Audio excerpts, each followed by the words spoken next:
the mortality rate for anorexia is 1 in 5. So 1 in 5 people who get anorexia will die prematurely either through physical complications like organ failure or through suicide. And my prognosis was that I was going to be part of those statistics.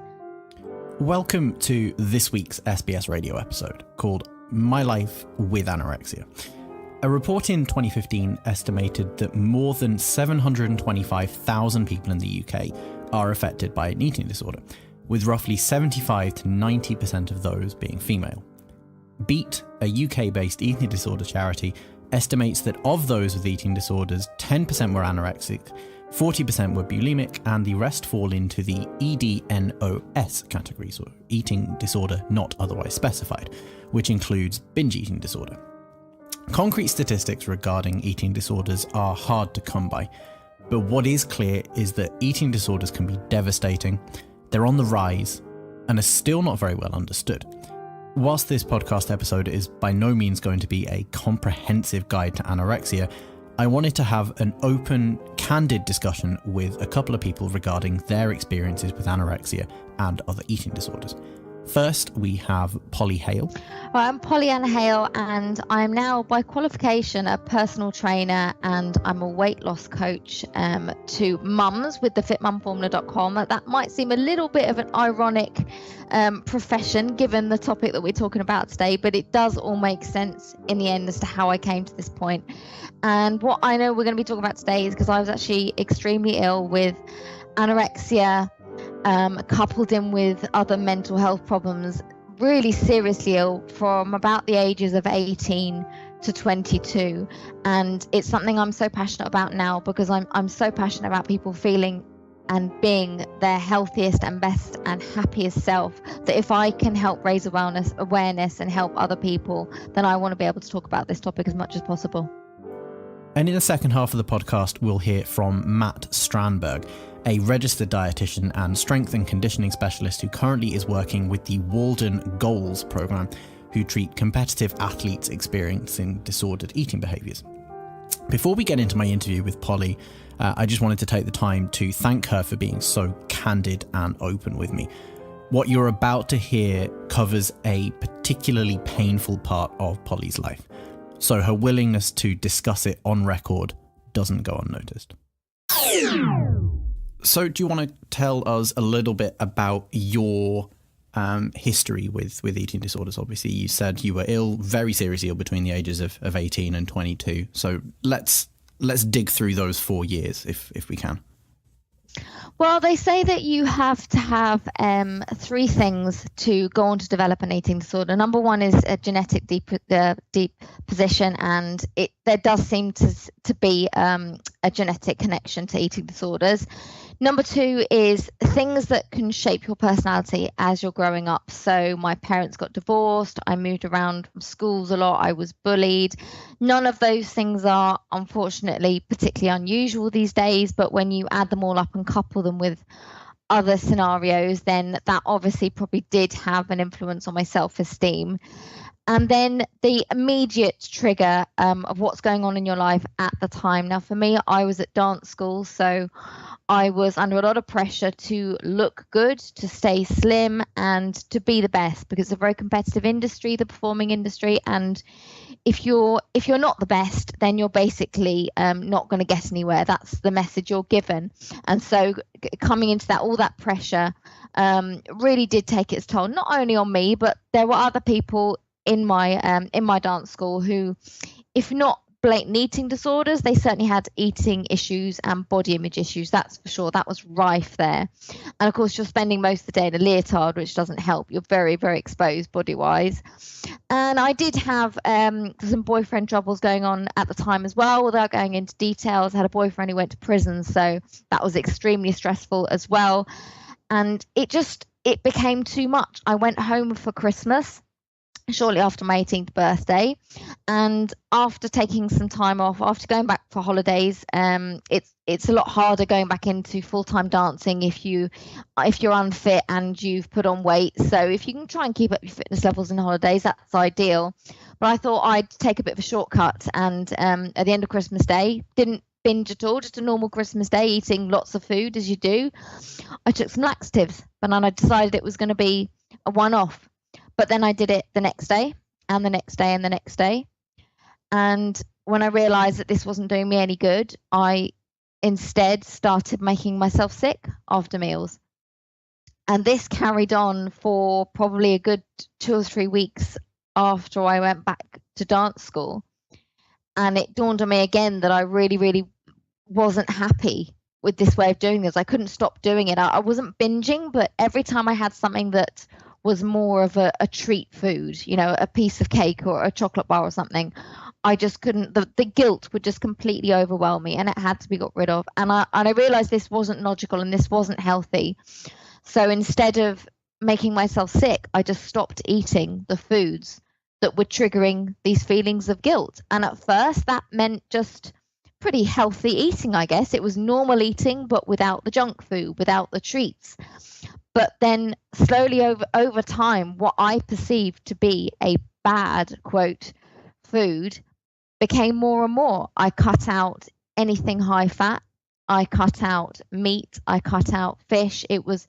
I cut down on everything was very, very low fat until I was basically living on not much more than salad, vegetables, and a little bit of things like plain tuna thrown in. And obviously eating like that meant that I started losing weight rapidly at that rate. So what was the kind of the trigger for expanding that list of bad foods? What was the incentive for doing that? Well, I didn't have a massive knowledge at the time of things like calories. So it was the limited knowledge I did have around calories, and also things you just read. You know, you would read in the magazines, oh, cheese is fattening, alcohol had to go, anything involving cream or, the things that you typically are told are bad for you. Red meat went, and then bread went, and pasta went, and the list became more and more and more, and more extreme. And we see that these days a little bit in the health sphere, where people are saying, oh, gluten isn't good for you, or dairy isn't bad for you, or we shouldn't eat it, or we should be cutting down on red meat, and all these things. And there's a certain amount of truth to some of these things in context for the right people, but I just took it all as in all of it was bad, and I had to cut out all of it,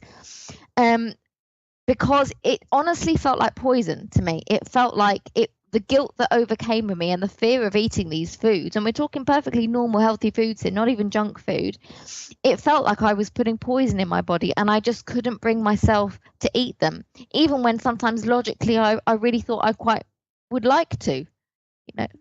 I just couldn't bear to do it. It was terrifying, absolute terror, the thought of eating normal meals. So going back to kind of your story, by this point it's quite clear that anorexia is at the very least setting in quite deeply at this point.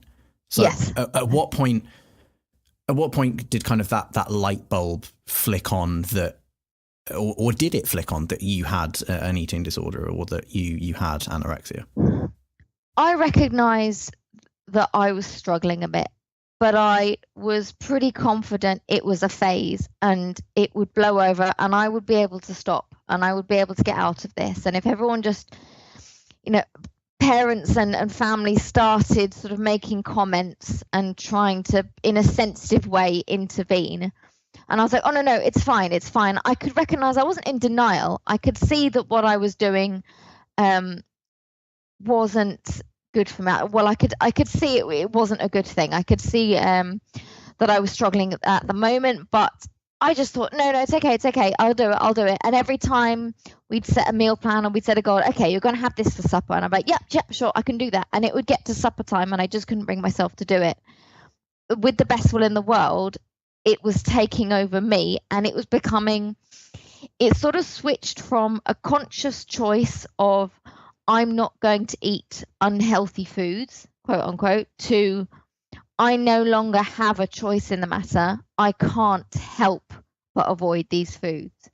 I think that's the big difference between somebody who is making healthy choices in their life and somebody who has an anti-eating disorder is the word choice, because somebody who's choosing to eat healthy may be doing a lot of the same behaviors as somebody with an eating disorder, especially if they're not in the real depths of anorexia. Exercising is good for you. Eating vegetables is good for you. Not eating so much junk food is good for you.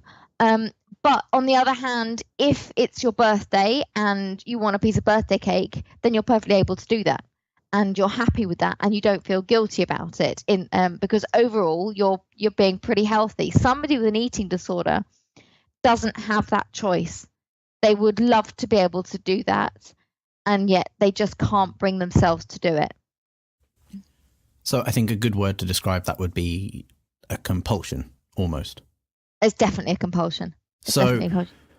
Is that kind of where a lot of the, just on a slight tangent, is that where a lot of the treatment for, I'm going to call them conditions for lack of a better word. I'm not sure what the correct term for eating disorders as a thing is. And I really hope I'm not offending anyone by calling them conditions. Like, I'm just going to put that out there for anyone listening. Does a lot of the treatment focus on, because it seems like it's almost changed from kind of the conscious part of the brain to the subconscious part of the brain in terms of your compulsions to indulge in these behaviors. Does a lot of the treatment focus on, from your experience, kind of the making it more of a conscious choice again versus the compulsiveness of it? Yeah, one of the first things you'll probably get done is given a meal plan to follow, which in some cases, I suppose, can be helpful. But anyone who is a fitness or nutrition professional who has given their clients a meal plan, knows that just because you give them that meal plan doesn't mean they're necessarily going to follow it. If they have habits that have been really, really ingrained that are also linked to emotional issues like comfort eating or losing their appetite when they're stressed or whatever, then just because they've got that meal plan on paper doesn't mean they're going to do it.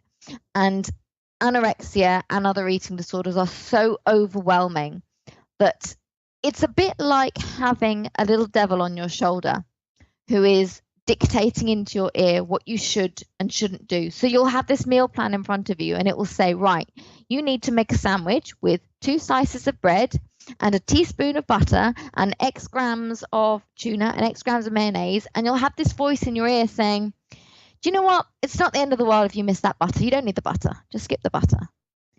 And then next time it'll be, just skip the mayonnaise instead as well. Just have the tuna and the bread. And it goes on like this. You have it in front of you, but you've got this voice in your ear saying, no, don't do it. Don't do it. Don't do it. And the voice gets stronger and stronger so that it's actually becoming quite aggressive, and it's telling you you're greedy and you're fat and you're pathetic and you're weak. And if you give in to this and you give in and eat the butter and you give in and have the mayonnaise, then you're pathetic. And it's really hard to ignore those voices, really hard. And for people in the depths of their eating disorder, that voice is the one that's winning. When somebody is recovered, people ask me now, am I completely recovered? And I think maybe some people completely recover. For me, it's more like the eating disorder is still there, but I'm winning. I'm stronger. I can now say to those voices, go away. You don't need to be there. No, I can have this. I can do this. I am strong enough. And I can shut them out. That's the difference now.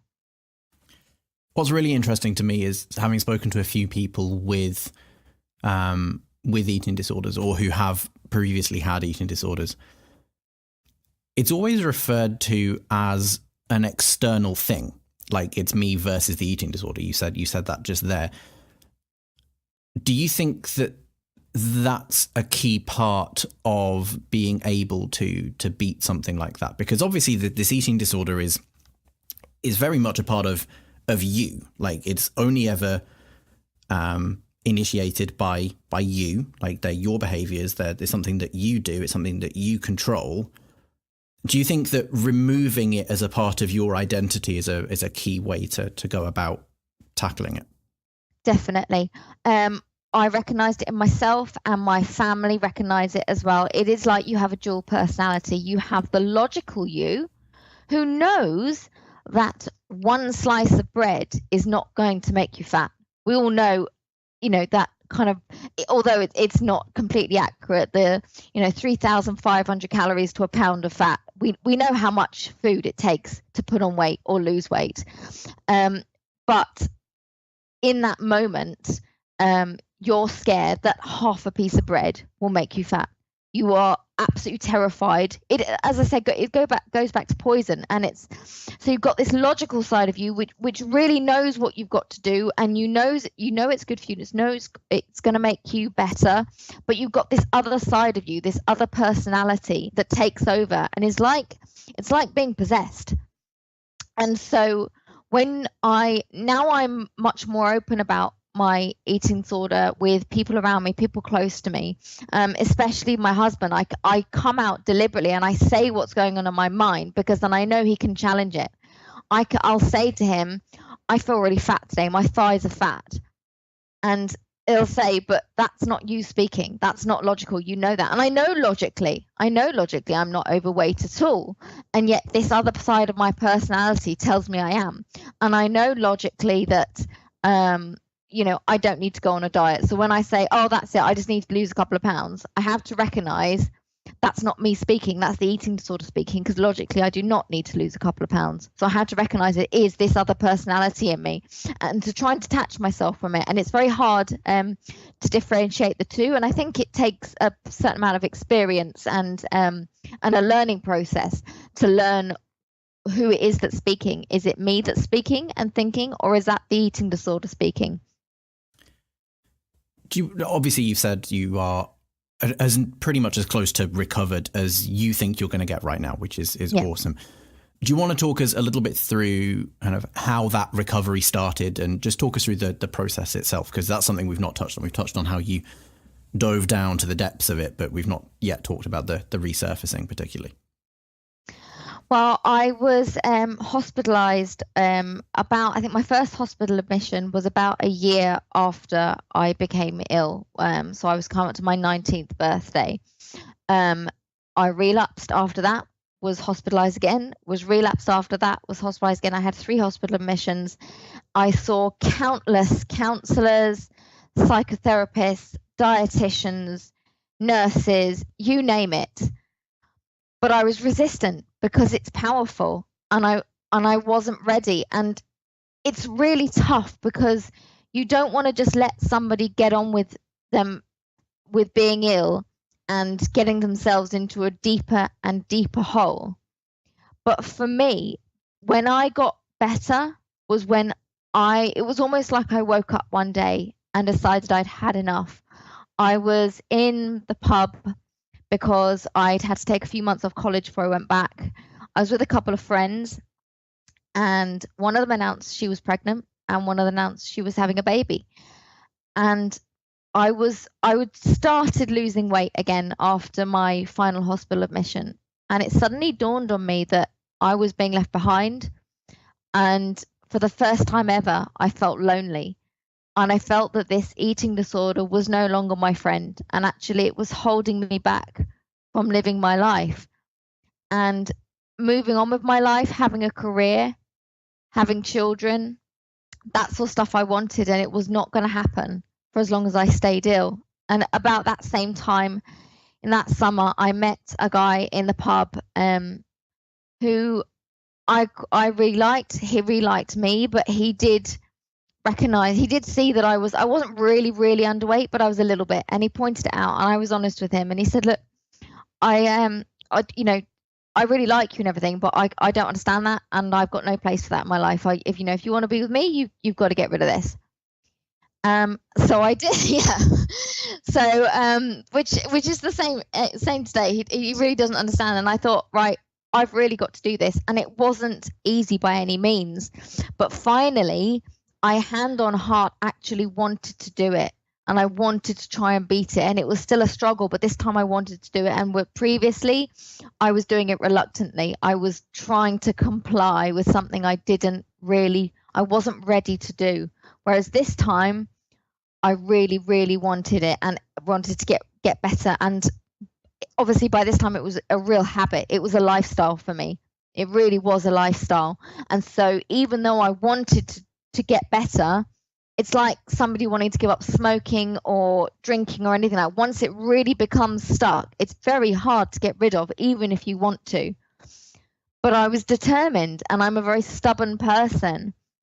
And that paid off. That meant that I managed to get through it. And that man's now my husband. And even though I was told I was likely not to be able to have children, I do have 2 little girls now. So they're my little miracles. And I did it in the end, but it really was. People say, how did you get better? What was it that turned it around for you? And I almost don't know. I almost feel like I sort of grew out of it in a way and realized I've had enough. I need to get out of this. And that's when I found the strength. I may be way off base here, like way off base. And I apologize if I am totally off base. But to me, like listening to that, it almost sounds like, especially because the age at which it set in, it almost sounds like the illness was almost like an excuse not to have to face up to real life. But then when you almost kind of saw the motivation to do real life, so your friends getting married and having babies, and your now husband saying, look, if you want like the promise of this life, then this has to go. Am I way off base there, or? No, you're right. It is an escape.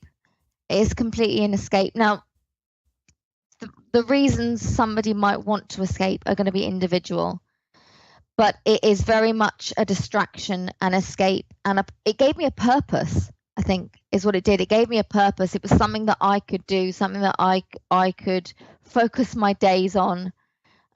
It completely overtook all my thoughts, because when you're, even in a physiological sense, when you're starved, your brain will turn to thinking about food. So it really did give me something to revolve my days around, planning what I was going to eat, and the sense of being this person. It was something I felt an achievement, and I felt that, okay, I don't know what's going on in my life. Everything seems to have, emotionally at least, gone a little bit to the wayside, but at least I've got this. And it really did. And that's when I said, going back to it being a positive thing, at the time I felt like it was something that I could hold on to, that was mine. But obviously it was a very poor distraction. It was a very poor choice of distraction and escapism, and there would have been much better ways of doing that. And probably the answer would have been, in fact, definitely the answer would have been, figure out what it is I'm trying to escape from. And at the time I didn't know. When you're in therapy, they go through everything. They rip your life apart. They go back to your childhood, everything you've been through, and you try and work out how you've come to this point and how you can deal with these emotional issues in a different way. But it takes a lot of unpicking, and I don't think it even necessarily gets round the fact that this starving myself was still making me feel better at the time, to a point. Do you mind me asking what it was you were trying to escape from? To this day, I'm not sure I know. I think it was an accumulation of things. I think it was feeling that there's got to be, even though I was very young when my parents got divorced, I was only 4, there has to be a certain amount of feeling of loss and loss of control at that age. I was bullied in sort of middle school around the age of 12. By no coincidence, around the age of 12, I did make myself sick a few times. I was at boarding school then, and I guess not feeling like I was fitting in made me feel inadequate and feel like I wasn't special in any way. And then in dance school, I'd gone from being quite a promising dancer, actor, singer, going to professional school and suddenly realizing, actually, I'm not the best by any means. I'm a nobody here. Who am I? I'm nothing, and my self-esteem was just at rock bottom. And I remember a couple of things from that school. After that Christmas, that first episode, I went back and I was praised for, even though I was never praised for being the best dancer or anything else. I was praised for being the only person in the year who had not put on weight over Christmas. So little did they know I'd been taking laxatives and vomiting. But nevertheless, that was a great boost of self-esteem. Suddenly I was the best at something. I hadn't put on weight over Christmas. And then the last thing I ever heard before I left that college for good, because I left early, was, have a lovely Easter, everybody. Don't eat too much chocolate. That was honestly the last sentence I ever heard. And that really grates me because, yes, you have to stay fit and healthy as a dancer. But really, in the grand scheme of life, that mentality of you either stay perfect or you fail is just terrible. It's like failure, or you either win or you fail. There's no in between. And of course, it's not like that at all in real life. And as a parent now, it drives me mad when parents ban things from their children. There's a time and a place for everything. My children are allowed to eat sweets. If they're at a birthday party, they can have sweets.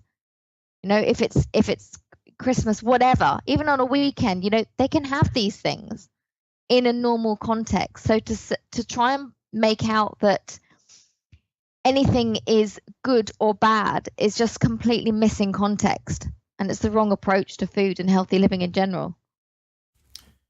Awesome. I'm fully aware that I will probably have put this disclaimer a few times in this episode already, but this is not by any means like a how to cure your anorexia episode. Like that goes way beyond what a podcast can do.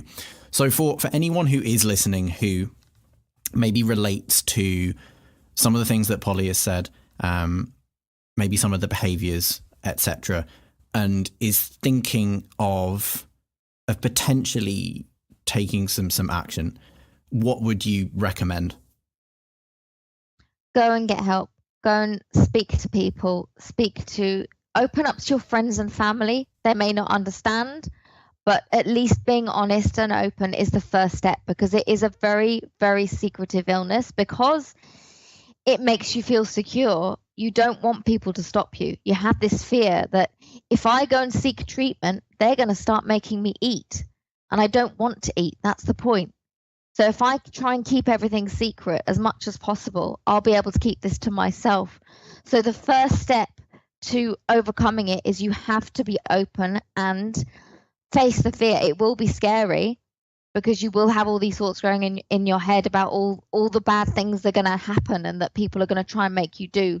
But you have to face that fear and know that you're not going to get fat overnight.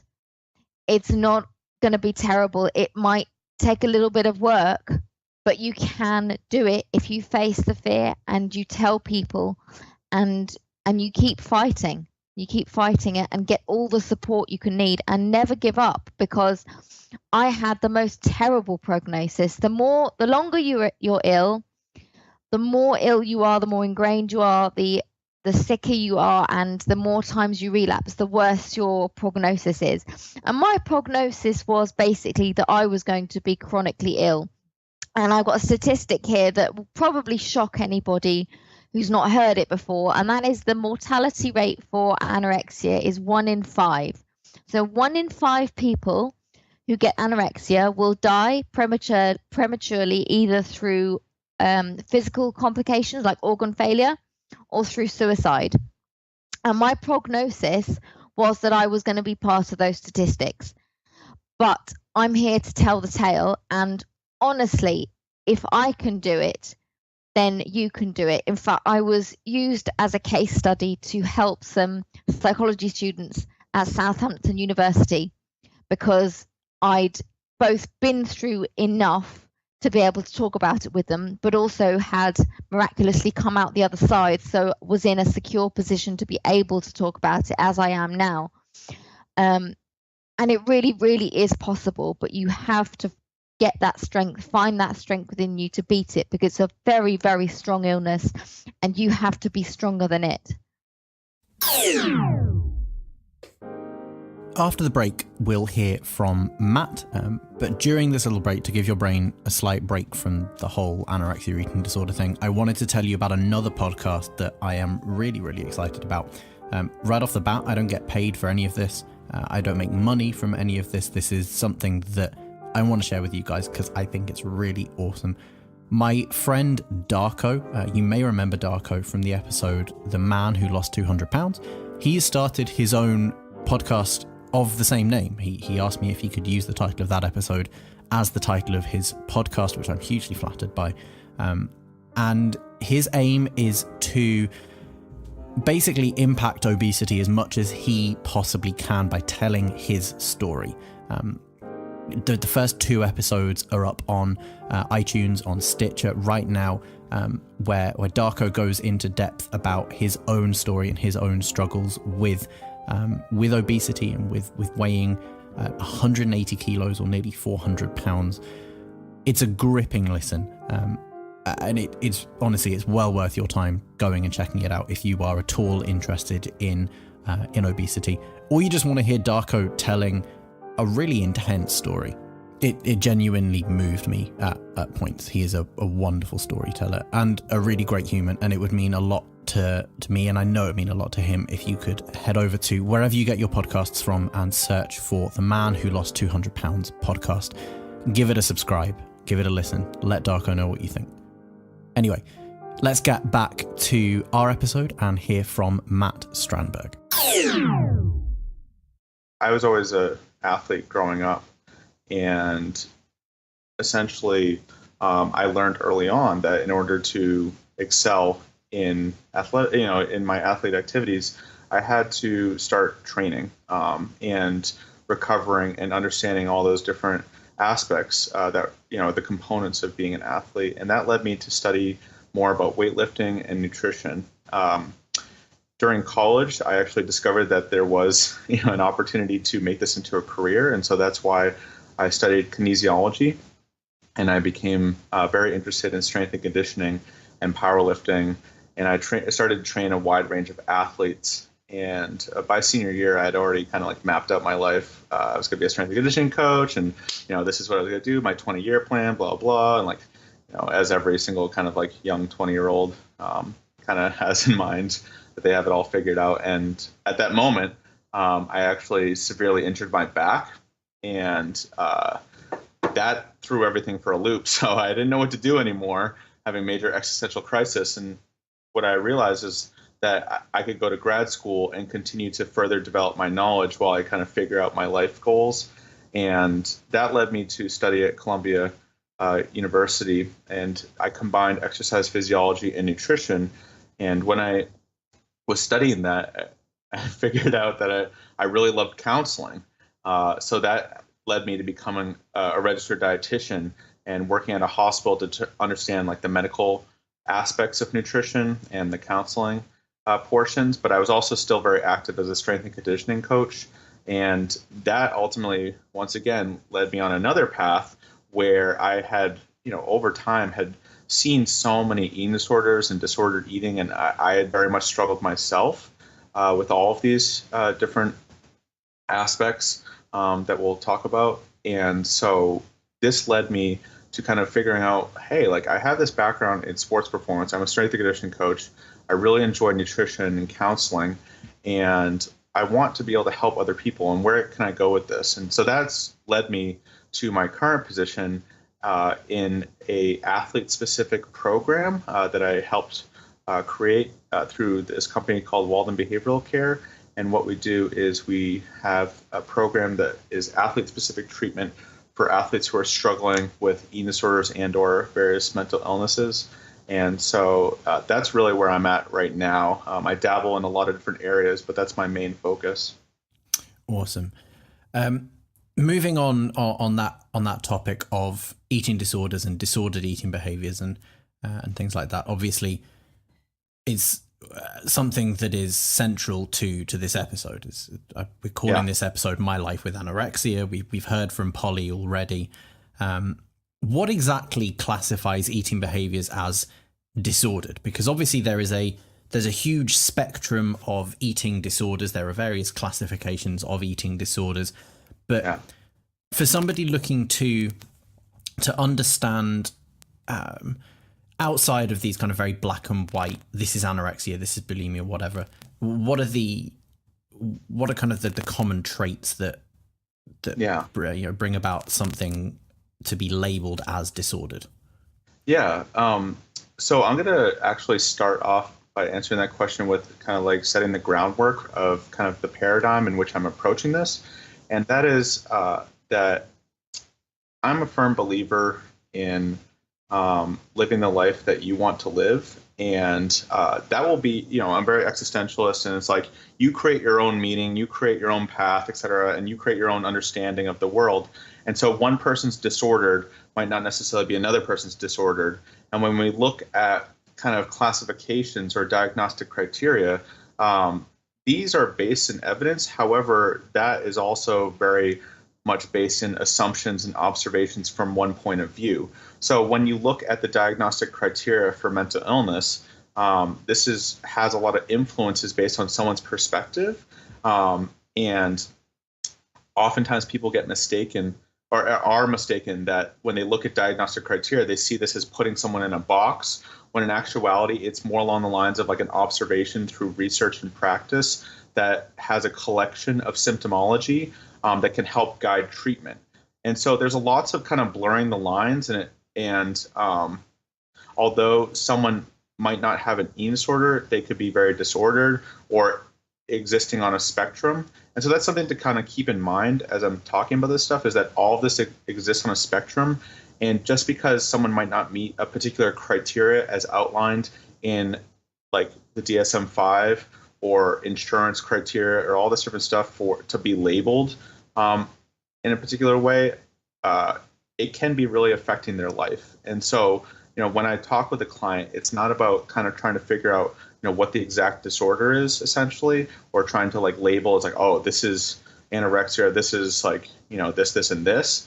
That can be important, but it's more along the lines of like, how is this affecting the person's life, if that makes sense? Yeah, that makes total sense. Yeah. So like, for instance, there's like anxiety, like what's the difference between anxiety and a generalized anxiety disorder and all this sort of stuff. And just because you're subclinical doesn't mean it's not affecting your life. So when we think about what classifies eating behaviors as disordered, we can use the basis of the criteria for an eating disorder, and then we can also look at the diagnostic criteria for what's called an eating disorder not otherwise specified. So that would, an eating disorder has very specific criteria, but an eating disorder not otherwise specified would be that disordered eating that we're talking about, which might meet like a few criteria here and there, but might not meet all of the criteria of a particular section to be labeled as like anorexia. Are you following? Does that make sense?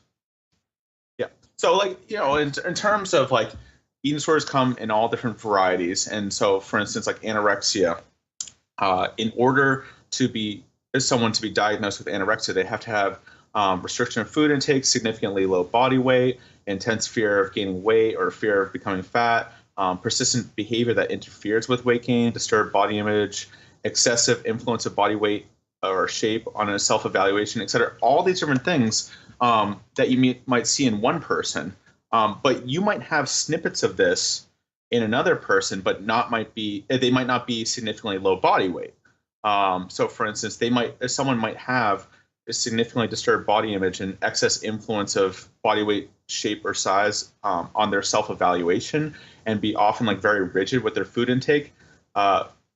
So that would give hints that maybe they are experiencing some disordered symptoms and might be, an atypical anorexia, or might have aspects of it that are just causing dysfunction in their life. And so, when someone comes in, you just talk about these things. And the main question I have for them is like, why are you here? Like, how can I help you out?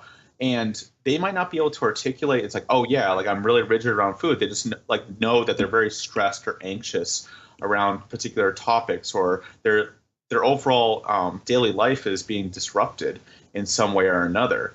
Same thing with like aspects of bulimia. Like bulimia, they might not be throwing up or exercising to extremes all the time. They might dabble in it here and there, but not to the point where it would essentially be like, oh, this is someone who suffers from bulimia. This is like occasionally they have these compensatory behaviors that are happening in relation to a stimulus, and this is really impacting their life. All these things, involving weight, body shape and size, exercise, physical activity, the way the person conceptualizes the rules or how they're looking at their overall life, usually that will help us determine the level of dysfunction that's caused by this behavior and mindset. Does that make sense? Yeah, it does. I think one thing I would, one thing that interests me from the stuff you were just saying, touching on the bulimia thing, where you said that they may exhibit some level of compensatory behaviors, but they are not necessarily doing it. I want to say ad nauseam, but I'm painfully aware of the kind of cruel irony of using that particular phrase. Obviously, in the fitness bubble that we live in, we're trying to educate people around the importance of calorie intake and the importance of exercise and modulating this balance between energy intake and energy expenditure in order to have some semblance of control over your body weight. And that seems to lead to usually fairly good degrees of success in a lot of people, depending on the method by which they actually control their calorie intake. That tends to be the crux of that one. Yeah. But then obviously there may well come a point where somebody feels the need to exercise because maybe like the night before they had a crazy meal and they just go, look, I'm aware that this was a huge amount of calories and I want to do something not necessarily to mitigate those calories, but just to keep my energy expenditure and energy intake in balance. At what point does that become disordered? Yeah. And so once again, my job doesn't really involve just kind of being like, oh, that's disordered, that's not okay, etc. Like that's not really the purpose or function of kind of the treatment model. Oftentimes someone will come to me and they're like, hey, I'm just wondering about this, and like someone might be totally fine with doing exactly what you're talking about, but the level of distress in relation to those events or the level of dysfunction in their life, either to themselves or others, is usually what brings people in the door. And so, this is where it gets really blurry and everything like that, because I can't really say like, oh, that's really disordered, like you should stop that. It's more along the lines of like, well, how do you feel about that? And how is it affecting your life? And also, how is it affecting the people around you? And that is really kind of the starting point with a lot of this stuff. And then you begin to delve in further and it's like, okay, did you eat like a good amount of food last night because it was, you were having a great time? And then the next day you were like, I'm just going to be active and I'm going to move my body because I have all this energy and I'm really fueled up. So why not go for a run? Or is it more along the lines of like, crap, I ate all this food and if I don't exercise, something bad's going to happen? Or I feel so uncomfortable right now that if I don't do some compensatory action, my anxiety is off the charts. Or it's stuff like that, where essentially the level of kind of emotional response and also investment, it's the the overvaluation in food, body, exercise, all these different things. And it becomes increasingly emotional. So for instance, like in that example, what happens if that person couldn't exercise that day? Would they be upset and anxious that episode of eating more than what they might be used to, is that going to cause like ruin their day, or like, cause this increased preoccupation? Like a good simple test to kind of ask people is like, how much of the day are you thinking about food, exercise in your body? And a lot of people who might not meet the eating disorder criteria but are suffering from disordered eating, they're like, yeah, I think about this stuff like 75% of the day, or 90%. You know what I mean? That's taking up a lot of room in their brain. As we like to say, it rents a lot of space in their head. It might not even cause distress. You know what I mean? It's just like, how is this impacting their life? Because someone could have, a disorder, or, something that could be classified as a disorder, but never seek treatment, just kind of go about their daily routine, their life, et cetera, and it doesn't really impact themselves or others, or they might not be aware of it, and they never come into treatment. And who am I to say, hey, you need to stop doing that? It's the same thing with like alcohol intake, or, all these different things. It's like there comes a point where it starts to affect their life or other people's lives, and that's what brings people in the door. And when you look at the stages of change, a lot of people might be in that pre-contemplation phase where they're like, I don't have a problem. I don't even know why I'm here. My doctor says I should be here, but like, I don't get it. My spouse says, I should go to treatment, but I don't see this has always been my, my routine. So you see what I'm kind of saying there? I do. Yeah. That makes a lot of sense. Speaking of treatment, obviously you said you're a part of an athlete-centered program. Do you want to talk a little bit about that and the sort of treatment that you take people through? Yeah, so actually I work at all levels of care. So for instance, the athlete program is an IOP program, and that is what's called an intensive outpatient. And we meet with people 3 times a week for like 3 to 5 hours, and they go to groups and have dinner together and like meet with various members of a professional team. That would be a lower level of care. I also work at higher levels of care, such as partial hospitalization, which is like a day program where people come during the day and then go home at night. I also sub in and do a variety of tasks at what's called residential, where someone lives in an apartment and we work with them in kind of like the apartment complex so they can practice like living at home. And they also have like people who give them support, if they're struggling with particular behaviors, and they meet with everyone. And it's a little bit closer in terms of the more oversight in relation to the medical components, which the last level of care, or the most intense level of care, is the inpatient facility. And I work there as well. And that would be when people are in a locked unit and stay in the hospital until they are stabilized. So, there's all different types of levels of care depending on the needs of the patient, and then also what their insurance offers. So generalizing that to the UK, a lot of our listeners are UK based as well. We, I imagine, get a lot of that, not for free, but kind of free at the point of use because of the way our health system works. So we'll leave the insurance type stuff for now, because obviously that's very specific to the US. But should we dig into what each level of care is suitable for? Yeah. So that's a little bit difficult to answer without the insurance component, because insurance really dictates a lot of that. However, it can be answered kind of like, let's say we had, no insurance concerns and we could just place someone wherever.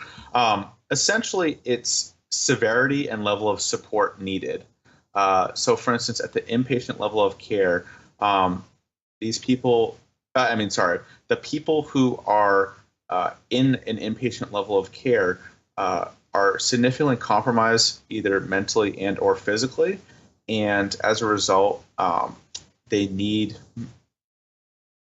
daily medical attention and monitoring because it would be deemed unsafe for them to be living outside of the hospital. They would be at a significant level of risk. Another example of why someone might be at inpatient level of care would be because they're having a very difficult time interrupting eating disorder behaviors. So an example might be someone who is purging. They, at a lower level of care, they're constantly purging. They can't stop the behaviors. So when they're in a locked hospital unit with a variety of staff who are able to monitor them and also kind of employ a variety of interventions and modalities that require a lot of support, that would be something that would be really beneficial. Same thing with binge eating disorder. We have a variety of people who can't interrupt their binge eating behaviors out at a lower level of care. So that high level of support can help them meet their mental and physical needs. Now, since inpatient level of care is very intense from a financial standpoint and from a resource standpoint, we try to, that's one of the wonderful parts about Walden Behavioral Care is that we have the full continuum. So when someone is medically stabilized, we can then shift them to a lower level of care deemed on what we think would be appropriate, and also what their insurance covers, and then also the preferences of the client. The patient, is very much a part of the team because everyone needs to cooperate, and at the same time, we might make recommendations that might differ. So the residential aspect for those who have that benefit in terms of insurance, it's very helpful because they get lots of support regarding preparing meals and preparing snacks, and then also still having that medical surveillance, as well as the support around maybe some areas that might be risky in terms of behaviors, such as exercising or purging or laxative use. All these various aspects. It can be a great, at the lower levels of, the higher levels of care, it is also really beneficial from a support standpoint because a lot of people sometimes need to restore a significant amount of weight. And so since they have highly structured meals throughout the day, it gives them more opportunities to be held accountable and also be provided with support and coaching so that they can reach those goals. Then the partial level of care it just continues to grade down in severity, as well as also kind of ramps up the interventions. So there might be less overall support in terms of the one-on-one interactions or the overall intensity, but it's also, showing a progression in one's ability to challenge the disorder.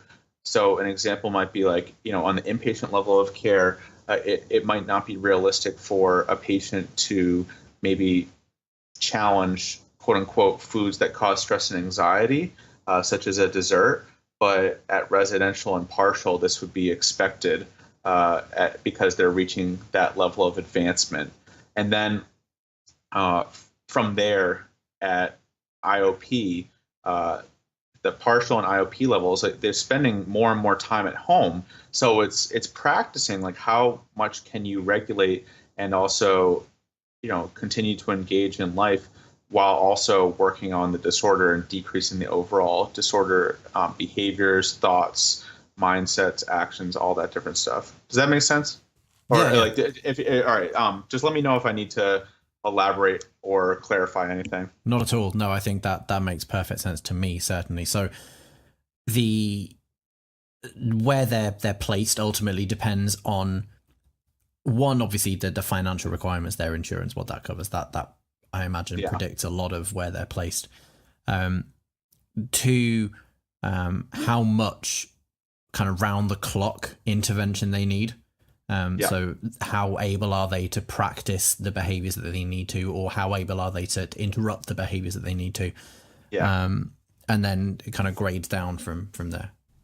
Another important aspect too is that eating disorders are often coexist with other illnesses, and so at the higher levels of care, if someone has a dual diagnosis or comorbid diagnoses, et cetera, all this different stuff, they can provide more support. So if someone has a substance use disorder that they're really struggling with, or other forms of mental illness, that higher level of care can provide support that maybe a lower level of care cannot, until they are able to assemble a good outpatient team.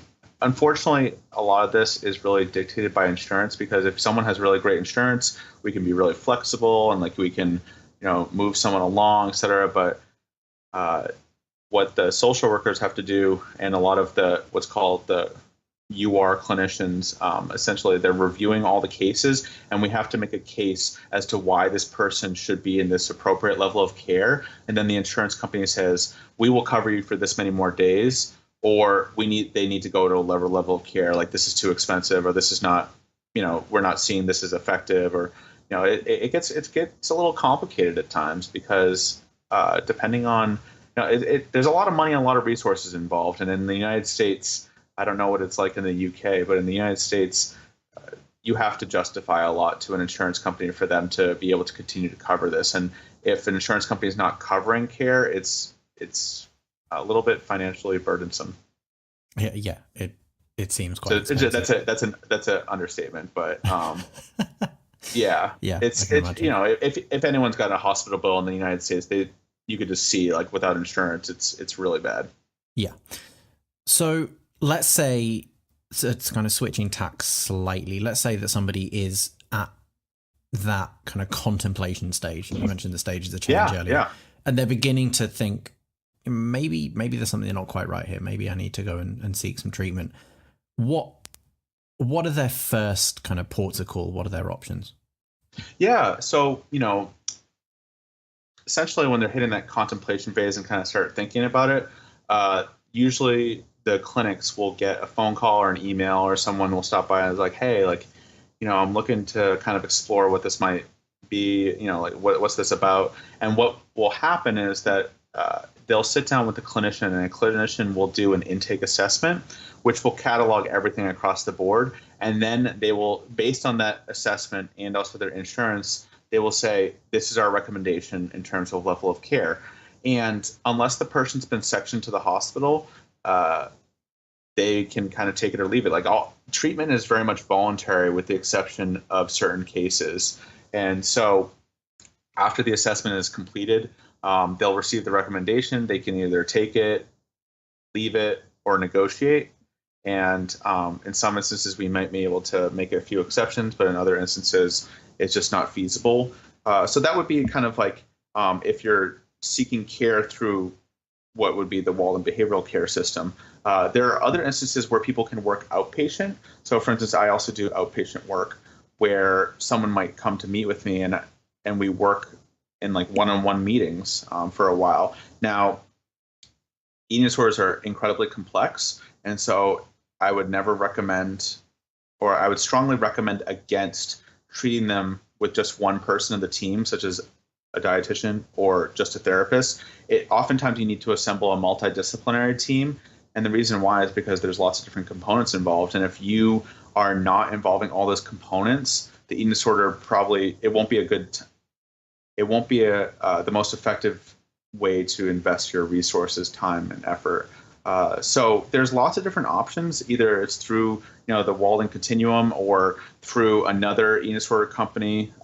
They offer continuums, or outpatient is another option. So there's lots of different ways to approach this, and depending on the severity, it would be recommended one or the other. So, for instance, outpatient is typically the least intense, and so the goal is to get people to outpatient.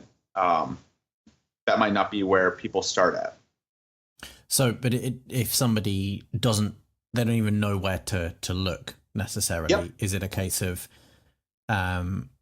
find your local kind of eating disorder charity type thing and go from there? Or? Yeah. So at least in the Northeast, in terms of the United States, we have a lot of great organizations called like MEDA, MEDA, or NEDA, National Eating Disorder Association. These kind of associations online can help you list a variety of providers. Some doctors are really great in the sense that they have a really solid network, and they go, yeah, this is the person I work with. Like, go talk to them, and we'll help you out in that regard. Or that people might come into the website. There's lots of different ways that people can seek help. I would strongly recommend, however, that if someone's doing their research, first and foremost, like I said, it should strongly consider having a multidisciplinary team. So like at least a dietitian and a therapist of some sort, because there's two different aspects of this. And then, from there, thinking about what they can do, they can continue to do research and look for people who have certifications and then also significant experience in the field. A lot of people will call themselves a nutritionist, and that's just really risky territory.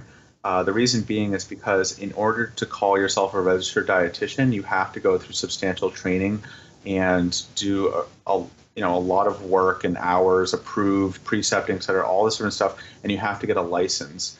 Unfortunately, anyone can call themselves a nutritionist. So, someone could be incredibly effective in relation to treating eating disorders and be a nutritionist. However, it's incredibly risky to just go to someone who doesn't have at least the prerequisite licensure and experience background.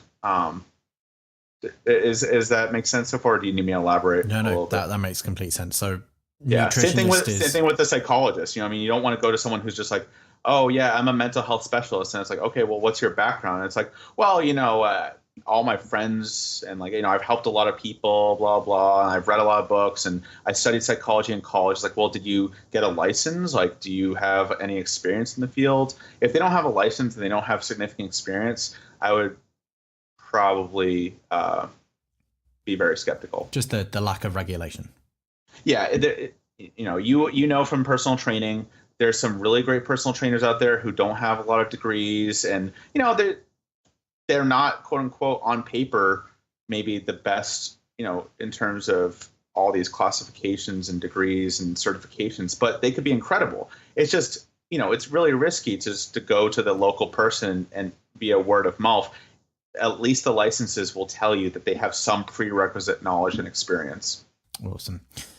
Going a little bit deeper into the treatment aspect of things, obviously eating disorders, we know, are incredibly complex, full stop anyway, and then exist on a spectrum. But I want to get a feel for the general trends involved in the treatment programs. So kind of, if there are any kind of common psychological models you use or anything like that, then hopefully my question makes sense. Yeah, no, it totally does. And based on where you go to treatment, and that will ultimately determine kind of what model you'll be utilizing or at least exposed to. So for instance, actually in the UK, there's a model called FBT, which is family-based treatment, and it's based on the Maudsley method. That's a way of treating eating disorders in adolescence. So if someone has an adolescent who's struggling with an eating disorder, a variety of clinics might walk them through what's called the Maudsley method, and that's kind of a very structured way of approaching overcoming an eating disorder in that particular population. From there, lots of different places will vary in relation to the services that they offer. Typically, they have a nutrition component, and then also have psychological component. So the nutrition component will vary, definitely based on level of care. So for instance, a lot of programs, especially at the higher levels of care, will utilize what's called a meal plan. And the meal plan has various ranges. So for instance, one starch might be 25 to 30 grams of carbohydrates, but it's getting away from calorie counting or overly specific amounts. It's just general enough to meet some specific needs, but not too general that we don't know what's going on, and not so specific that it's causing further distress or compulsive thoughts and obsessions regarding rigidity.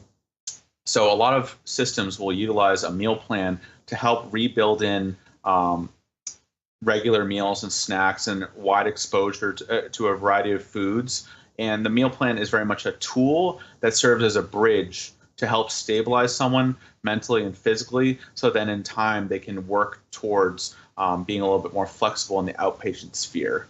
Because a lot of times, when someone is suffering from an eating disorder, it severely deranges their ability to listen to their mental and physical cues, and their experience is very different. So if someone is like, oh, I'm trying to eat everything I can, well, they might get incredibly full and be very confused why they're not gaining weight, even though they're eating all day long. And it's because they've really changed their perception in relation to what a serving size is or how much their body needs, or they've actually just used so many behaviors for a prolonged period of time. They've been chronically dieting or chronically over-exercising, or you name it, fill in the blank, that their body's really changed. And so getting back to the basics and having those meal plans can help people get reacquainted with some structure that then people can build off of. And then from there, at the lower levels of care, every single kind of treatment offers a variety of kind of nutritional approaches. But the general theme is essentially taking care of someone's medical stability and physiological needs, which are very much outlined in Eric Helm's kind of like nutrition pyramid. Like overall energy is at the bottom, energy and fluids. Then you're getting sufficient macronutrients, you're getting sufficient micronutrients, you're getting sufficient meals throughout the day, you're having some variety and supplementation as needed. And so, that's where we're moving towards. Now, from the psychological aspect of it, there are a variety of therapeutic modalities that are pretty effective in relation to eating disorder treatment. However, it will depend on the facility as well as the practitioners in which, and how they're applying these. The most evidence-based ones are typically CBT. So cognitive behavioral therapy is pretty integral in relation to a lot of treatments for eating disorders. The reason being is because a lot of eating disorders involve exposure to very stressful stimuli, and then also there's lots of thoughts and beliefs and emotions that all come wrapped up into food, compulsive behaviors, and all of this stuff really harmonizes well with a variety of modalities offered by CBT. Now, in addition to that, there's also ACT, which is kind of an extension of CBT. That's kind of picking up a little bit. Now, another therapeutic modality that is also often utilized in a variety of treatment settings, also in conjunction with CBT, is another modality called DBT, which is dialectical behavioral therapy. And so this is actually a very interesting modality that was started by Marshall Linehan. And essentially, if you think about what dialectic means, it's essentially a cognitive behavioral treatment, but it's really emphasizing that dialectic where you're able to hold two opposing ideas at once. And if you could think about that, that's really important in terms of the eating disorder, because one part of you does not want to eat. However, another part of you needs to eat. So how can you rectify these two realities? So DBT was originally designed to help people who are suffering from personality disorders and mood disorders, such as like chronic suicidality or borderline personality disorder. And they found that this was actually pretty helpful in relation to treating eating disorders, which actually has a high preponderance or prevalence of mental illness, mood disorders, personality disorders, chronic suicidality, self-harm, substance use disorders. So, a lot of the standard, the tenets of DBT regarding emotion regulation, reality testing, stress tolerance, acceptance, mindful awareness, and all these different strategies that can help kind of conceptualize all the conflicting thoughts and feelings and sensations going on. I find it to be incredibly effective for a variety of populations. At the end of the day, however, something that I've kind of reiterated all the way throughout is that people will find what's effective for them and then also the life that they want to live. So, for instance, some people might find that they just love CBT and like the stuff that they learn in treatment is really effective for them. And it's a tool that they utilize and they really gravitate towards it. Other people just completely hate CBT. Same thing goes for DBT, same thing with ACT, et cetera, all this different stuff. So, the role of the dietitian and the therapist is to navigate this ambivalence, and then also like their thoughts and all these different things that are going on together, collaborating as a team, and then figuring out what works best for the patient. Now, you might already have a model in place, And depending on the clinic, they might say we need to strictly stick to this model, or you might take a sampling of each. And that's what I do in the athlete program a lot, is that we often take a sampling of lots of different areas that we have found to be effective. So that way we present the clients with an extensive toolkit that they can use as a toolbox to then address, the various areas of their life and with the tools that they find most effective for that particular context. Awesome. Switching topics slightly, but not too much. Obviously, all of these treatment modalities are ultimately in place with the aim of reducing the frequency and the severity of these behaviors that are having an impact on the client's life, on the patient's life. Yes. When I spoke with Polly, she hinted that she doesn't think that she is 100% cured. She, I think, used the phrase, "I'm as cured as I'm going to be." In your experience, is that a common thing? Can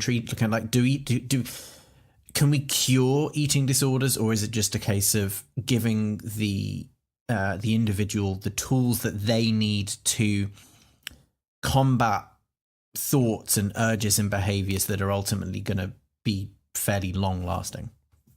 Yeah. So the word cure, I know it sounds like semantics, and at the same time it's not. I don't think it's appropriate for mental health. The reason being is because, if you think of cancer, then people go, it's cured, and like they have the criteria for, how it's cured, where it's like this complete elimination of any cancer cells, et cetera, all this different stuff. In terms of mental health, you can't like cure someone from anxiety. You can't just like get rid of emotions or like thoughts or this or that. Like that's probably the wrong way to approach that. You can, however, learn to manage various aspects of the disorder to the point where it becomes a nuisance and no longer is really a part of your life, if that makes sense. So, for instance, like alcohol use disorder, like you might have, periods where someone is significantly abusing alcohol for long periods of their life, and then they work on managing all these different aspects of it to the point where they don't really drink anymore and they don't really think about it that much. And also when they do think about it, they just kind of let it pass. And now it's not really, an issue in their life at all. So it's like, did you cure them, or has it just become such like a whisper in the background, like a nuisance that it doesn't really serve a purpose anymore and never really interacts in your life? So, that essentially is probably what people are looking for anyways. And kind of how I talk about it, and you already mentioned this, is that oftentimes a goal that I work on is understanding what your identity is. And so we want to, or at least a helpful goal oftentimes, is to externalize the eating disorder. And what we can do from there is then recognize who you are and what a recovery-oriented self looks like versus what the eating disorder is like, and how to separate this. And it's like, imagine if the eating disorder was a person in the room. When you're very sick, that person might be yelling and screaming and talking all day long and like really disrupting your life. But when you're in recovery and that aspect, you're going about your life and that person's just whispering in the background or pretty silent to the point where you just kind of forget. Like, for instance, like when you wear a watch, if you put on a watch, at first you recognize that it's touching your skin, etc. But then it just becomes automatic. It just becomes in the background and you don't even know it's there. It doesn't mean it doesn't exist anymore, but it's just not influencing your day-to-day life. And so a lot of this stuff comes down to how can we find a level of balance and function that works best for you. And that might vary from person to person. Some people might not be ready to give up certain parts of it, but are still kind of like really happy with the overall outcome. And so therefore they've recovered significant aspects of themselves and then, have significantly decreased behaviors to the point where they're happy with their life. And that's really what this is all about, in the sense of, is the person living the life that they want to live, as well as minimizing harm to others. So I don't know if cured is the best word, but learning how to manage it to the point where it's a nuisance that's no longer really impactful in your life at all. I think that might be the better way of viewing it from my standpoint. I want to touch on something that I didn't prime you for at all, so I apologize on this. And I'm aware that this will seem like a bit of a loaded question as well. No, it's all good. But obviously we've talked about this whole creating an identity thing, and we've also talked a little bit about how simply something as seemingly innocuous as like thinking about food and exercise for a large portion of your day can often play quite a large role in, disordered eating behaviors. Yeah. What do you make of the current fabric of social media, whereby I'm specifically thinking of Instagram, whereby people are creating accounts on an app that is designed to keep you on it for long periods of time? That's what these apps are designed to do with social media. Yeah. And they are creating profiles and almost kind of pseudo identities in a way that are entirely based around fitness and nutrition and exercise. What do you make of that? So once again, I'm going to go back to, it's not my job to decide who's right and wrong. Sure. And say like, oh, this person's disordered, blah, blah, all this different stuff. Now, we're going to have competing thoughts and ideologies, et cetera. And this person's ultimately going to do what they're going to do. The question is, how is this impacting that person? How is it impacting other people? And how is it impacting society? And is that the life that people want to live, et cetera, all this different stuff. And there's lots of kind of things that one could question, especially about assumptions regarding body ideals or attitudes towards food, body, and exercise, all these different components. So there's a lot of questions that could be raised. Now, when we think about, what is a meaningful life, I think there's a lot of good questions to be asked to these people who have these particular accounts or this particular presence, where it's like, is all of your self-worth based in food and exercise? And then also, are you trying to perpetuate the message that your self-worth is based on these particular things? And if you don't have these things, you're an incomplete person or broken or undeserving of a positive life experience or acceptance with others. Like that's a lot of, there's a lot of very complex questions in there, such as like societal ideals or attitudes towards food, et cetera. And, although it seems maybe harmless to a variety of people, it's like, oh, that person's just really into, exercise or food or this or that. It can actually become quite insidious in terms of societal impact.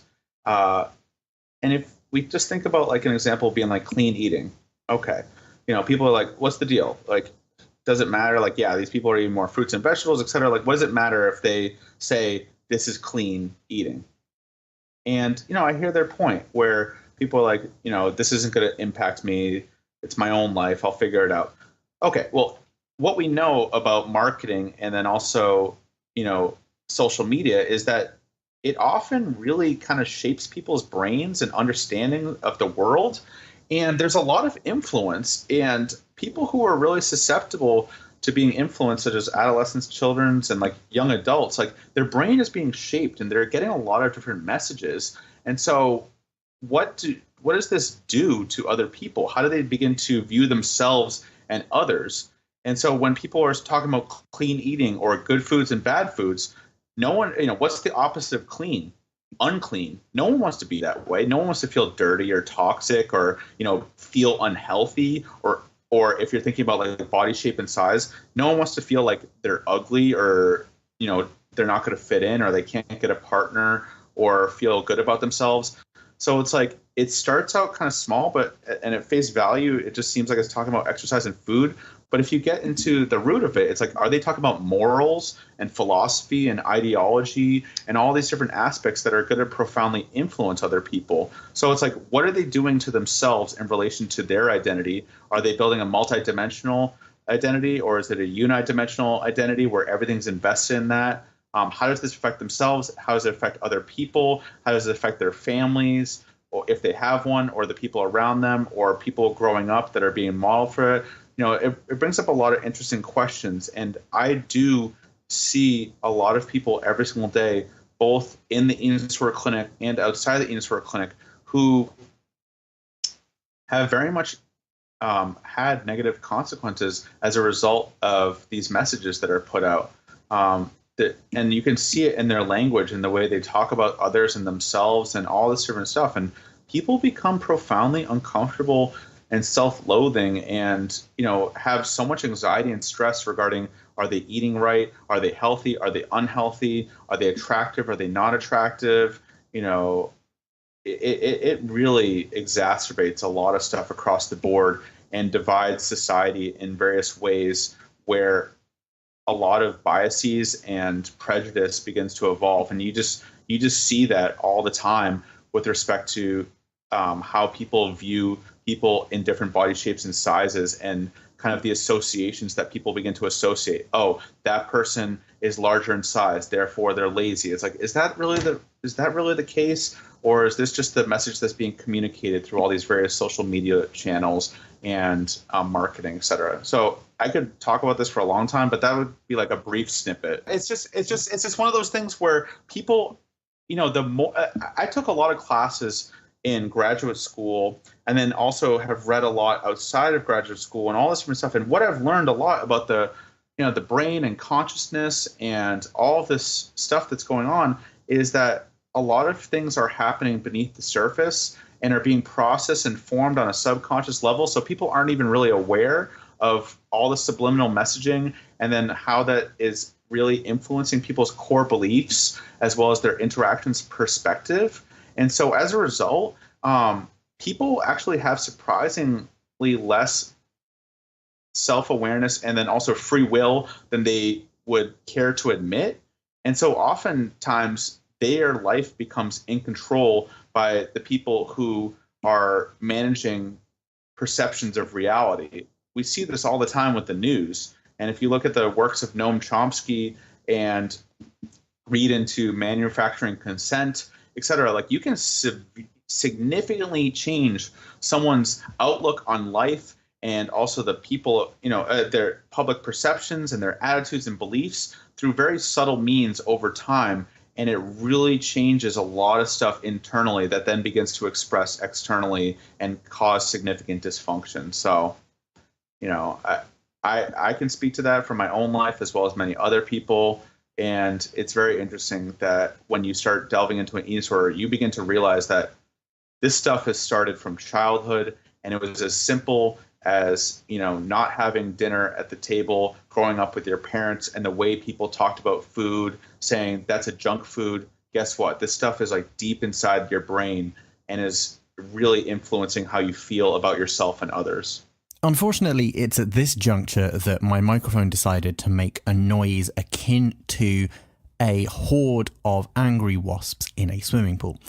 I asked Matt the next question, which was on the subject of personal training clients that you suspect might have an eating disorder. I asked Matt how you would best go about screening a potential client for an eating disorder during the consultation stage. Yeah, that's a really great question, because oftentimes there's a variety of professionals who are the first line of defense and can also be the person who recognizes that there is a problem and can really help someone recognize that and or get them into treatment and provide that support. So personal trainers actually have a really critical role with respect to helping identifying and help eating disorders, people who are struggling with eating disorders.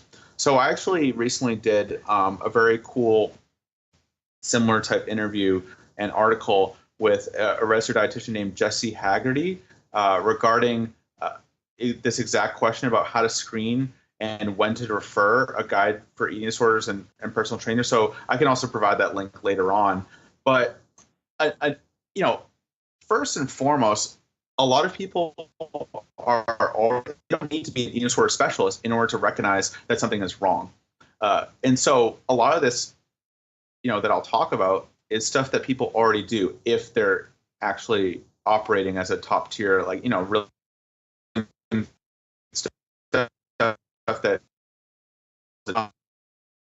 taken care of in the initial intake. So, for instance, before you even recognize or do anything involving eating disorders or disordered eating, just build a great relationship with your client. I mean, you got to get someone's trust and rapport before diving into anything.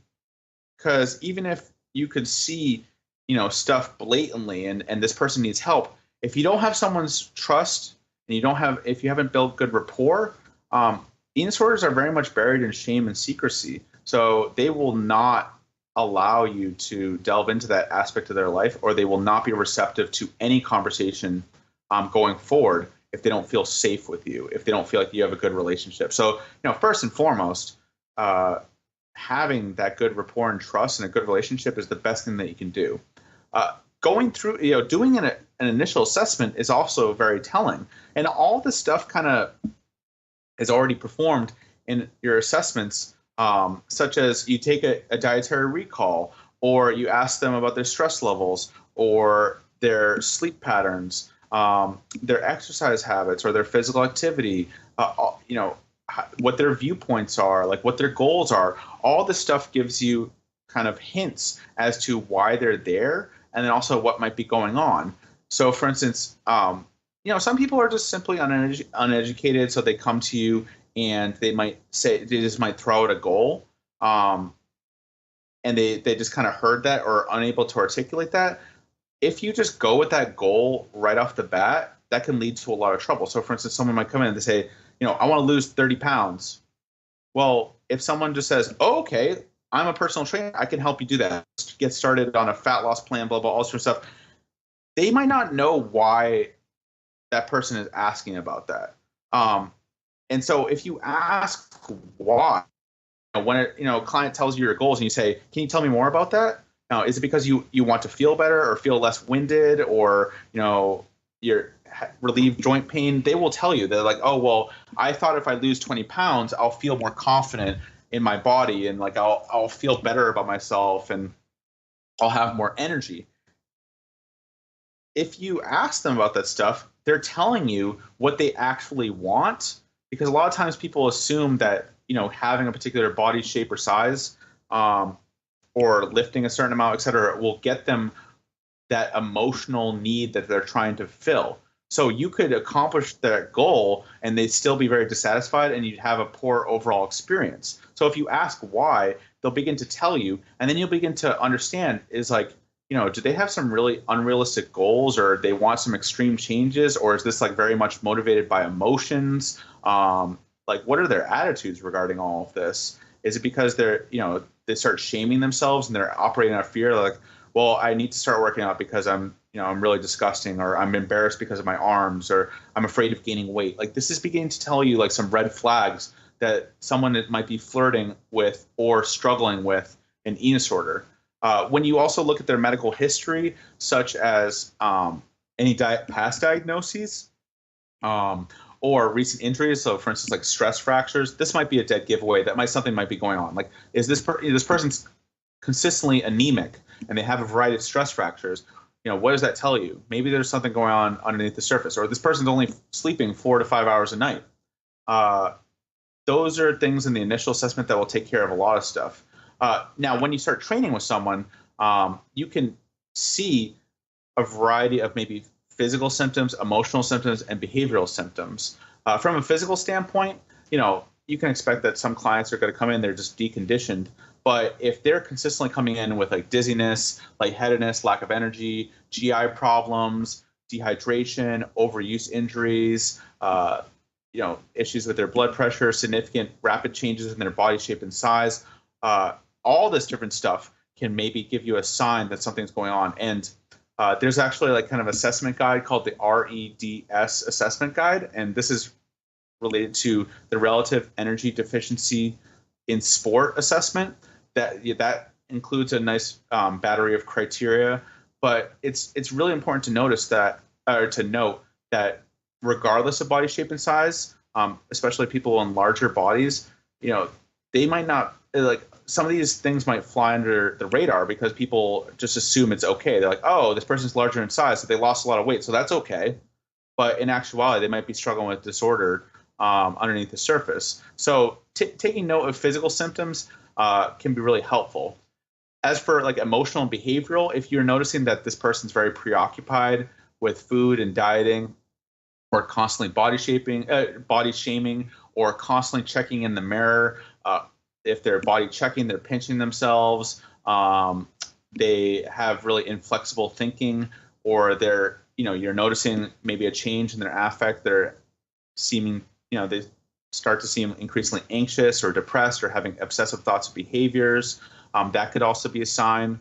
If behaviorally they're skipping a lot of meals, or they're doing more compensatory exercise or excessive exercise beyond what you're recommending, or they have all these various food rituals or rules or obsessions with weight loss or body appearance, this is stuff that can really also hint at maybe something going on. Over time, you'll begin to understand with a client, is this simply because of a lack of education and experience, or is something more going on? So for instance, people might not know about fueling. They might not know that a pre-workout meal can be really helpful for their training. Or if you have a really long training session, that, intra-workout fuel, such as like a Gatorade, could be helpful. Now, after you provide that education about the importance of fueling, no matter what your body shape and size is, and also the importance of taking rest and also not doing excessive exercise and all these different components, if they're still really struggling to follow through, you want to check in. It's like, I've noticed, like, after like 4 sessions that it seems like you're still having a lot of trouble eating your pre-workout meal or your post-workout meal. Can you tell me more about that? And that person might be like, oh, I'm just too busy. Or they might begin to say, like, yeah, I'm just really scared that if I eat this, I'm just going to impede my fat loss, or I'm not going to get that body I want. Stuff like that can kind of give you some signs. Now, when you have these signs, assuming you have that trust and good relationship building that's been ongoing since the start, then you can, sit down and talk. And really, the goal here is to approach with curiosity. The last thing you want to do is to accuse or point fingers or try to say, like, this is wrong or whatever. It's just more along the lines of asking them, based on observations and facts, what you've been seeing in a day-to-day is like, it seems like you've had trouble eating before our sessions. Can you tell me more about that? Or I've noticed that you're spending another hour at the gym after our sessions. Can you tell me more about that and like what you're hoping to accomplish? And from there, someone might be able to open up, or they might come out with, denial and defensiveness. And this is to be expected, because if it's something that is really embarrassing, or they might not be aware of that it's a problem, they might not be ready to talk about it. But as long as you are supportive and non-judgmental, you can then maybe reapproach that in time and discuss that again. Now, if someone is interested in getting help, or they seem like they want to know more, it's really important to always ask for permission. Active listening is something that's so critical for a variety of, any profession, but, trainers especially. And when you listen to how your client responds to these questions and this discussion that you're engaging in during your personal training session, there might be a window of opportunity where they are interested in changing. They still might not be ready to change, but they might be interested in discussing it. And you can ask them for permission to refer. So, for instance, an example would be like, it sounds like your diet is preventing you from getting the fuel that you need from our sessions. How do you feel about, going to a dietitian that I know that can help make sure that to understand like your fueling needs, or, stuff like that. Another one might be like, it sounds like anxiety and stress are really impacting your ability to exercise on a daily basis, or you're using exercise as an outlet to deal with these, the stressful experiences that you've been dealing with lately. I wonder what your thoughts are regarding seeing a therapist who specializes in this area. So, like, if you go through that process, you can ask for permission, and they might be able to take you up on that. Now, some people might not be ready for any of this, and as a result, your first goal as a trainer or as a professional is to do no harm. And also, you have to respect also what you feel comfortable with. It's a collaboration. Like, you have to respect the client, but also the client has to respect you. And there might come a point where you don't really feel comfortable training them anymore because you're concerned about what's going on. So a very easy analogy that you could make is like, if someone had a broken ankle and they just wanted to continue training and they're like, I need to squat, I don't care, I need to continue to do my cardio, you would have, a sit down talk with them and say, I can't really continue training because I don't feel comfortable with this. It's just, I feel like you're at an increased risk for injury. And this is something that is no longer like I feel like is appropriate. Now, we've talked about a variety of possible ways that we can treat this, and I'd love to help train you when you're ready and to come back. But until you're able to get help or resolve this, we might have to put our sessions on pause. And this can be really difficult because a lot of trainers don't want to burn a bridge with a relationship with a client, or they might feel financially sensitive to putting things on pause. However, these things can really get worse. And if someone is getting sicker and is really struggling, that's going to come back on you eventually. And as a professional, although it's difficult, sometimes it's best to pause or refer out until that person is ready. And from there, it will just make both of your lives a lot easier. So that's kind of a brief glimpse of what someone might do in that situation. And I'm wondering if you have any other kind of questions or need any clarification regarding that process. I didn't, but unfortunately my microphone at this point was still doing the whole underwater wasp's nest thing. My last question to Matt was about his last point on pressing pause on somebody's training. We know from everything that Matt and I had talked about thus far that eating disorders can be very isolating and often kind of shrouded in shame and guilt. I asked Matt how he would go about pressing pause on somebody's training without exacerbating that, without further making them feel ashamed or guilty that they couldn't do something. No, that's a really great question. And, if someone said, they're struggling with cancer, like, a lot of people have really great understanding of how to talk to someone like that in those instances. Like, what, you need to do what you need to do. I'm here for you. I'm supporting you, et cetera, all this different stuff. And, no matter what, I can see that you're struggling right now. This is something that people go through, and I'm here to support you no matter what. I'm unsure I can support you right now in their personal training sessions. Like, you can always reach out. We can always talk, or, I'm always available for you. At this time, it's probably best for us to take that pause. So you're offering that non-judgmental, supportive, positive, communication, letting them know that the door is still always open. It's like, I really enjoy working with you. Like, I love our sessions, and I really wish we could continue. And using "and" is really powerful because it allows you to hold two statements. And right now, I would only feel comfortable if we had these challenges resolved that we were talking about before we continue with our training. And, someone might be disappointed, but ultimately you're treating them with respect. You're normalizing that this is something that a lot of people struggle with, and you're here to support them no matter what. And you're not judging them. Like, whether they seek treatment or not, you're not judging them. That's really important, because if they know that, then they might be like, maybe I can do this, myself. And then later on, they might be ready and they might come back to you. But if you judge them and you say, well, you don't know what trouble you're getting into, or you're going to screw up, or blah, blah, all this sort of stuff, or do you know how dangerous this is? People will often have a really strong resistance to that, and then will dig in even more. So it's like the backfire effect is something that we see all the time, where if you attack someone, even if you're right, they'll just dig in deeper and they'll just continue to retreat and isolate. Now, if you say like, I can see why it's really difficult, or like I can really appreciate how difficult it is for you to stop our sessions. I really enjoy our sessions too. This is also something that is incredibly, common. And what I see working with people is that they often benefit from taking some time off. And I really don't want you to get hurt. And from my experience, people who are struggling with this sometimes really get hurt. So I was like, I'll be here for you no matter what. Just let me know when you're ready to start up again, or once you've maybe explored some of the treatment options. If you're not ready at this time, we can still talk about this. I'm still here. And having that type of attitude and approach and communication, and not having like a negative judgmental response, oftentimes leaves the door open for people to consider and contemplate things.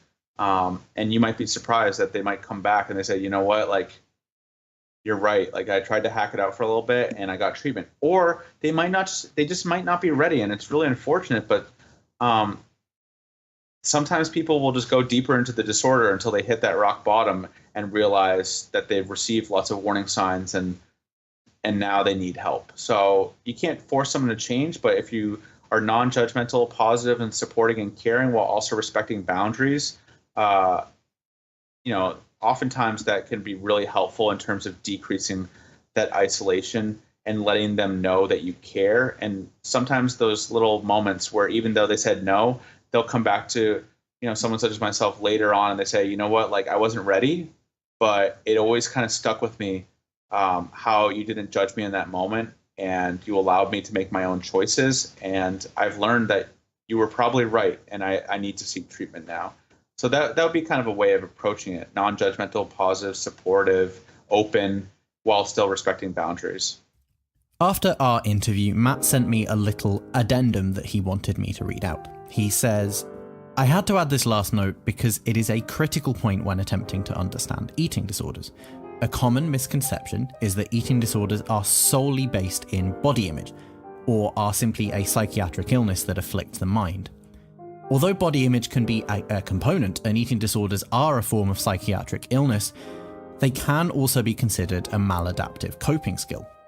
Similar to a substance use disorder, there are physiological aspects that can intensify the disorder, but often many manifest as forms of ritualized compulsive comfort seeking and or affect modulation. Most eating disorder actions and thought processes often operate as a way to cope with an uncomfortable thought, feeling, emotion, or sensation. Eating disorders serve a function, and until that function is replicated positively elsewhere, replaced, or no longer needed, they will most likely persist. The eating disorder often helps an individual survive when they are unable to find alternative coping skills. The short-term transient benefits, however, often reinforce long-term harm. This is exemplified in endless iterations. For example, although utilizing eating disorder behaviors might help some cope with negative feelings and sensations regarding their body image, for others it can be a way to cope with trauma. Many patients I work with developed an eating disorder as a way to control an aspect of their life when everything else felt uncomfortable. Others use binging and or purging as a way to numb anxiety and PTSD symptoms. Other patients restrict their intake, not as a means to lose weight, but rather as a way to numb their emotions from a sexual assault or mental health crises.